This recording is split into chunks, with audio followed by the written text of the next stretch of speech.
নদী দখল নিয়ে আরও জানাতে বা চট্টগ্রাম থেকে যোগ দিচ্ছেন সহকর্মী আব্দুল্লাহ রাকিব। রাকিব, চট্টগ্রামে তো কর্ণফুলী নদী সহ আরও বেশ কিছু নদী এরকম অবৈধ দখলদারদের কবলে পড়েছে, তো সেখানে কোনো ধরনের উদ্যোগ নেওয়া হয়েছে কিনা বা সামনের দিকে কোনো উদ্যোগ নেওয়া হবে কি?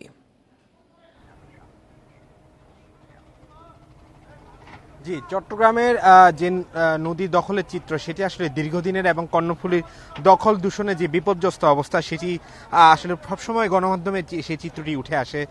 আমরা যদি একটু পরিসংখ্যান বলি, 1985 সালে কর্ণফুলী নদীর প্রশস্ততা ছিল 952 মিটার, সেটি আসলে বর্তমানে এসে দাঁড়িয়েছে 446 মিটারেরও কম।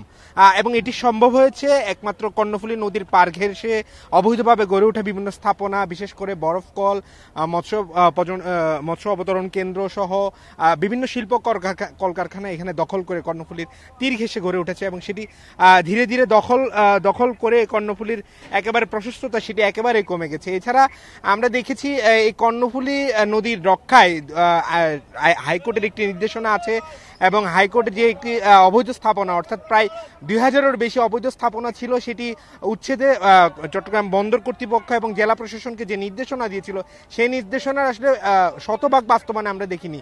সর্বশেষ আমরা 2009-19 সালে একটি বড় আকারের অভিযান দেখেছি কর্ণফুলী নদীর